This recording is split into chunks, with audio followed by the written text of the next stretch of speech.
All right, Coach, blessing or a curse here to be #1 the way this season's been going? Yeah, it's the best time to be #1 is at the end of the year after your last game. But I think it's good for the university, the team, and I think it's good for the community to have the #1 team in the country here in Syracuse, New York. How does this whole week set up for you? A big rivalry game tomorrow night, and then a huge ACC game on Saturday. Yeah, it's a tough week. We've got Cornell, who just came off a big win against Harvard, and very young group. They started 5 freshmen against us last year, starting some more freshmen this year. I thought they played really well against Harvard and starting to come into their own. And then we've got a short week. We can practice Wednesday and Thursday. We travel for Carolina on Friday, who just had another great win over the weekend.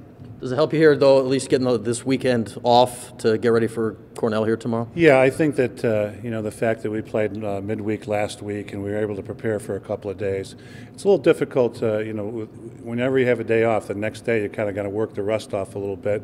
So that's what we did today. We walked through some reminders about Cornell, had kind of a sharp practice, broke a sweat, and hopefully be ready to go tomorrow at 7 o'clock. Coach, you've had multiple teams rise to #1 in your time here. Sure. How much does it surprise you that this team is there? Well, with some of the injuries we had early in the year, season-ending injuries, and we've constantly been moving, players around. Like you see Mariano up in the midfield a little bit more right now.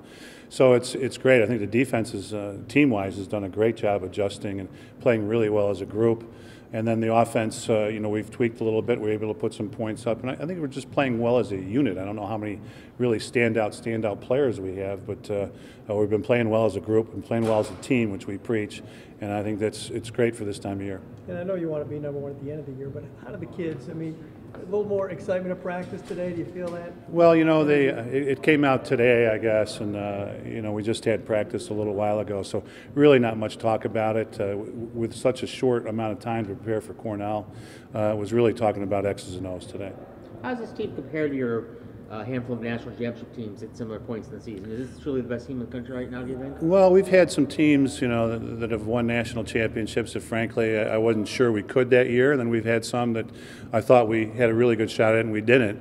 So it's how we perform as a group. The one thing about this team is they work extremely hard, and they've worked hard in the offseason. You can go through Manley Fieldhouse any time and watch guys either in the weight room or shooting on a goal or bouncing the ball against the wall. So a lot of the credit I give to how hard these guys have worked so far. And you mentioned Nick. Obviously, he scores big goal after big goal after big goal. A lot of players are productive, but it takes a special knack of talent to be productive at the clutch times of the game. What have you seen from him, that sort of makes him a bit of a primetime player like that? I think his competitiveness. I think he wants to win. He wants the ball in his stick at the end of the game. You can see it in practice, too. It's his senior year, and he doesn't like when guys are fooling around or making mistakes at this time of year. He's quick to correct somebody. So I think it's his desire to win and his competitiveness. Not every great player is that competitive? What's that? Not every great player is that That's competitive? a great question. I think most are. I think you have to have that ability, but he's got it. You touched on it a little bit with a quick turnaround, but one being your rival on Tuesday, one of the rivals, and then right around with a North Carolina team. How difficult is that just in such a short time span to play two of those teams? Well, you've got two teams that really need wins here, too. I mean, a win against Syracuse for Cornell would be huge for them. And then you've got Carolina, who just beat Virginia the other night, which probably puts them in the ACC tournament. So now they're playing to be playing well at the end of the year and to have a shot at winning the tournament, placing themselves a little bit higher seed in the tournament, and to add to their resume going on into the NCAAs.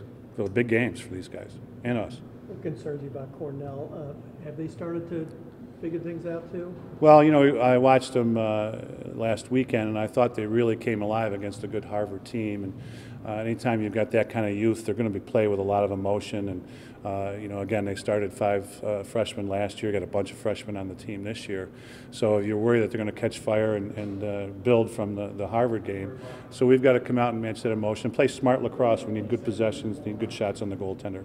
Coach, we're seeing Ben Williams maybe not perform to as high expectations as we've seen in recent games. Do you have any reasoning for that, and what can you expect from him going forward? No, I think a lot of it early on was a carryover from his injury, and I think that sometimes changes, what you do. If you have a weakness in a particular part of your body, you adjust. I think he's getting back into form. We really like how he's practicing last week and this week, so we're expecting some really good things from him going down the stretch here.